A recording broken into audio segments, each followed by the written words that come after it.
Burkina Faso has shocked the world with a bold announcement. The nation declared that it has repaid $4.79 billion of debt without taking any foreign aid. No loans from the International Monetary Fund, no bailouts from the World Bank, no assistance from powerful nations. This achievement is unprecedented, and it raises questions across Africa and beyond. How did a small, landlocked, and resource-limited country manage such a feat? What sacrifices were made to make this possible? And most importantly, what does this mean for the future of African sovereignty? Today, we dive deep into this story. For decades, African nations have been entangled in cycles of debt. Colonialism may have officially ended in the mid-20th century, but financial colonialism continued. Nations borrowed money for development, but the interest rates were high. The repayment terms were harsh. And soon, debt repayments consumed national budgets. Schools went unfunded. Hospitals went without medicine. Infrastructure projects stalled, all because billions were being sent abroad to repay loans. This is the context in which Burkina Faso's announcement becomes extraordinary. It is not just about numbers. It is about breaking free from a system designed to keep nations dependent. Burkina Faso is not one of Africa's economic giants. It is a landlocked nation in West Africa. It has limited resources compared to Nigeria, South Africa, or Egypt. Its economy is vulnerable to fluctuations in gold and cotton prices. It also faces serious security challenges from extremist groups in the Sahel region. For years, the country has been described as fragile, poor, dependent, and yet in 2024 it did something few thought possible. It paid back billions of dollars in debt without begging for outside help. This decision was not just financial, it was political, it was symbolic, it was revolutionary. The current leadership of Burkina Faso has drawn inspiration from the legendary Thomas Sankara. Sankara, often called the Che Guevara of Africa, ruled the country from 1983 until his assassination in 1987. He was known for his radical ideas. He rejected Western dependency. He refused aid with strings attached. He emphasized self-reliance, local production, and dignity. One of his most famous quotes was, "He who feeds you controls you." Sankara believed that true independence meant financial independence. Without it, political freedom was an illusion. His death cut short his vision. But decades later, that vision has been revived. The repayment of billions without foreign aid is a direct continuation of Sankara's philosophy. It is his legacy reborn. But how exactly did Burkina Faso achieve this repayment? The government made a series of tough decisions. First, it prioritized debt repayment above many other expenses. Budgets were tightened, spending was reduced. Wasteful projects were canceled. Revenue collection was improved. Gold exports were carefully managed. Local industries were encouraged. Citizens were urged to contribute. It was not easy. It meant sacrifice. But it was framed as a patriotic duty. Every citizen was told, this is not just about money. This is about sovereignty. This is about freedom. This is about ensuring that our children do not inherit chains disguised as loans. And the people responded. This unity between government and citizens is rare. In many nations, debt repayment feels like a burden imposed by elites. Ordinary people feel disconnected from it. But in Burkina Faso, the government framed it differently. It was not repayment for the sake of foreign creditors. It was repayment as an act of liberation. Every dollar repaid was a dollar of dignity restored. Every bond purchased by a citizen was an investment in sovereignty. This narrative transformed sacrifice into pride. Instead of resentment, it created motivation. Instead of despair, it created hope. The announcement of $4.79 billion repaid shocked international observers. Many experts had assumed Burkina Faso would seek bailouts like so many other nations. Countries across Africa continue to depend on the IMF and World Bank for assistance. Ghana, Kenya, Zambia, Egypt. Each of them has faced debt crises in recent years. Each of them turned to external institutions for help. And each of them accepted strict conditions in return, conditions that often worsened life for ordinary citizens. But Burkina Faso broke that pattern. It refused to kneel, and by doing so, it changed the narrative. The repayment of $4.79 billion is not just about economics, it's also about psychology. For decades, African nations have been told they cannot succeed without outside help. They have been told they are too poor, too weak, too dependent, that without Western aid, their societies would collapse. These narratives created a mentality of helplessness. Generations of leaders accepted this narrative. They managed poverty instead of solving it. They became administrators of dependency. But when a country like Burkina Faso achieves what others thought was impossible, the psychology changes. Citizens begin to believe again. They see that their nation is not doomed. They see that with unity, sacrifice, and courage, transformation is possible. This belief is powerful. Belief creates motivation. Motivation creates action. And action creates change. The symbolism of the repayment also matters. Debt is not only numbers on a balance sheet. It is a symbol of control. When a country owes billions to outsiders, its sovereignty is limited. Its policies are influenced by creditors. Its priorities are shaped by conditions. Its leaders make decisions under pressure. But when debt is repaid, that symbol of control is broken. The nation regains its dignity. It regains the right to make choices freely. This is why Burkina Faso's announcement sent shockwaves through Africa. It was not only about money, it was about power, it was about freedom, it was about sending a message that sovereignty is worth sacrifice. The global South is paying attention. In Latin America, analysts have drawn comparisons to their own debt struggles. In Asia, commentators have highlighted the importance of self-reliance. In Africa, intellectuals have linked Burkina Faso's actions to a wider awakening. This is part of a global shift. Nations once seen as dependent are beginning to demand respect. They are beginning to reject unequal systems. They are beginning to say enough.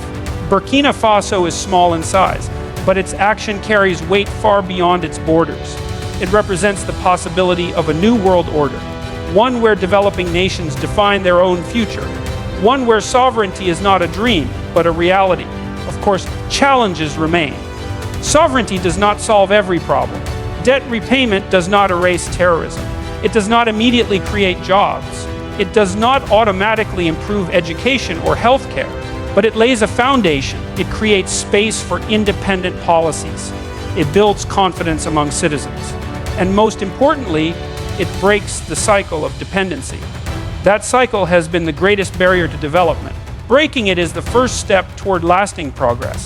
This is why Burkina Faso's story matters so much. It is not the end of a journey. It is the beginning.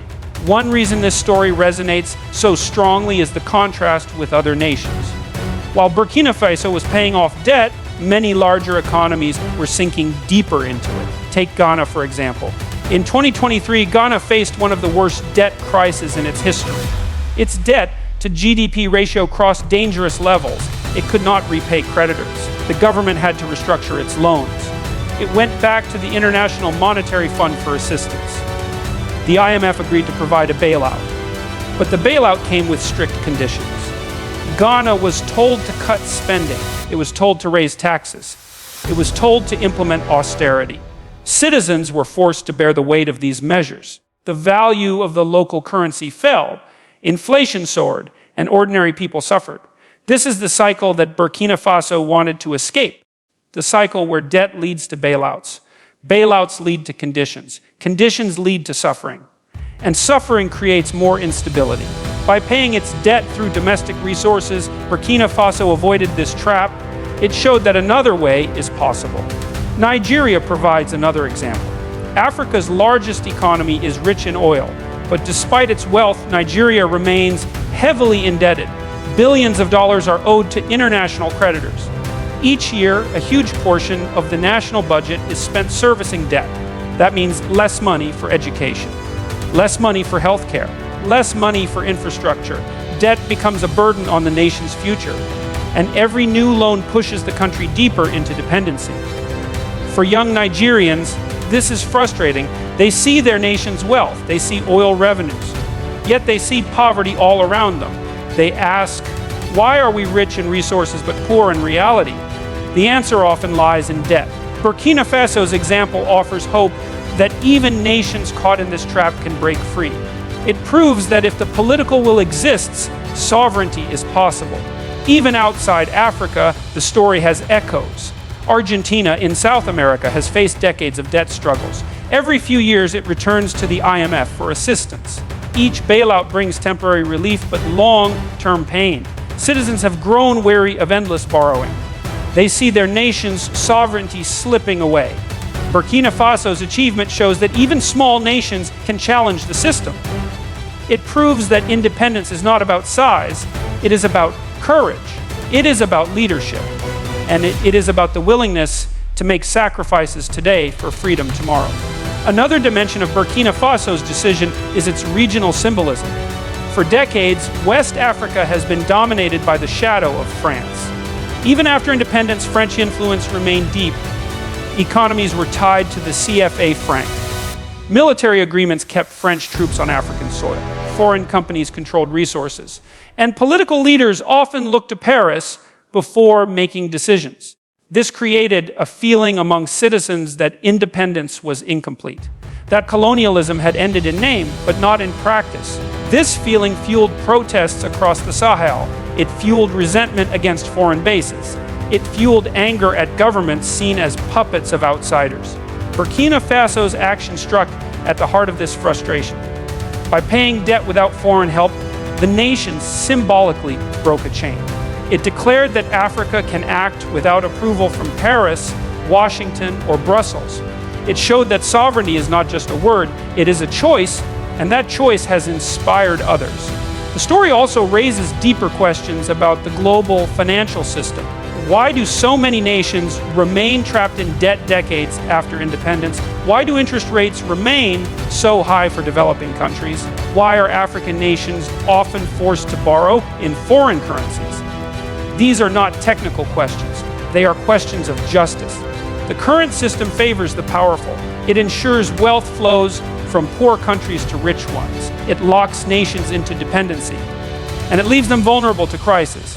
Burkina Faso's achievement challenges this system.